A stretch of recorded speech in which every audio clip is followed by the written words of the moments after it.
we have to go through, okay, we have to keep going on, and we are going to talk now about useful expressions that we need for presentation. Okay, we should never ever forget to introduce ourselves to the audience, okay, and to welcome them for being here because they have a lot of things to do and they're spending the time to be with us. So we have to welcome the audience saying good morning, good afternoon, ladies and gentlemen. Well, it's a pleasure to welcome you today. I'm happy, and one of my favorite words, I am delighted that so many of you could make it today. Or it's good to see you here. Okay, nunca podemos olvidar de dar la bienvenida a la audiencia porque la audiencia viene a escucharnos, a pasar su tiempo con nosotros y su tiempo es muy valioso.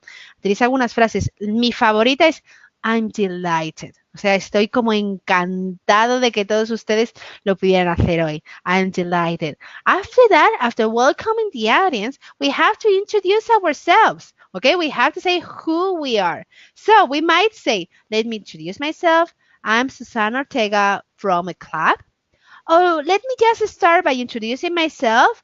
Or the easiest one, hello, my name is Susana. Okay, so here we have more things that we might say. Okay, we have welcomed the audience. We have introduced ourselves, but we have to introduce the subject also.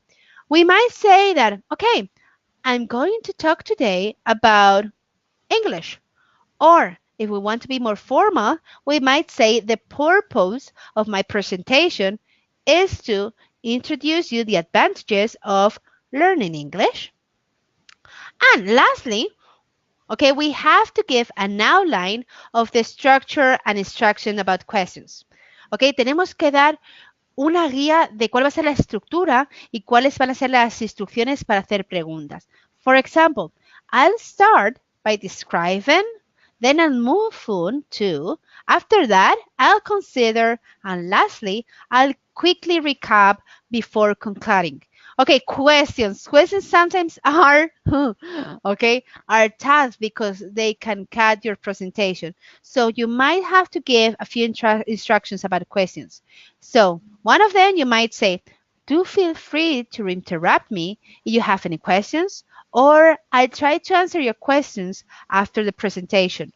Okay, una vez que hemos dicho cómo va a funcionar nuestra estructura y cómo vamos a, qué pasos vamos a seguir, hay que dar a veces detalles sobre las preguntas. La primera, la de do feel free to interrupt me if you have any questions, es si quieres que haya interacción durante la charla. Si no, tú dirás, I'll try to answer your questions after the presentation. Intentaré contestar sus preguntas después de la presentación. So, this is the introduction. Then we go to the body. And the body, it's Eva's turn. So, signposting. Signposting is informing the audience about what is to be presented in the presentation and constantly informing listeners as to where they are during the presentation. The term signposting comes from the signs posted on street corners indicating directions. Es una manera de ir orientando a las personas que te están escuchando, de hacerles una presentación, siempre informándoles de en qué momento de la misma nos encontramos.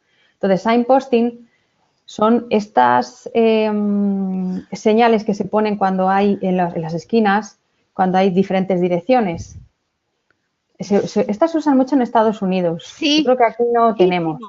Muchísimo. Y en los sitios turísticos que te ponen el Polo Norte a 1500 kilómetros. No sé cómo se dice en español. La casa de Papá Noel a 200 metros. Exacto. Y están en diferentes direcciones. Y te va orientando hacia donde tienes cada cosa. Exacto. Introducing a subject. I'd like to start by, let's begin with, starting with. Son maneras de empezar a hablar, a introducir un tema. Finishing a subject. That's all I have to say about. Well, we've looked at so much for. Starting another subject. Now we'll move on to blah, blah, blah. Let's now talk about, I'd like now to discuss. Estas son diferentes maneras de empezar con otro tema. Exacto. Las Y son muy escuchas. importantes. Exacto, y son muy importantes porque nos dan fluidez y hay veces que nos dejan pensar en lo que va a venir después. Con lo cual, okay, let's move. Eva say, let's move to the next point, and we are going to talk about analyzing and point and giving examples. For example, if we want to analyze a point, we might use sentences such as, well, let's consider this in more detail. Or where does that lead us? This is a rhetorical question. Or what does this mean for us?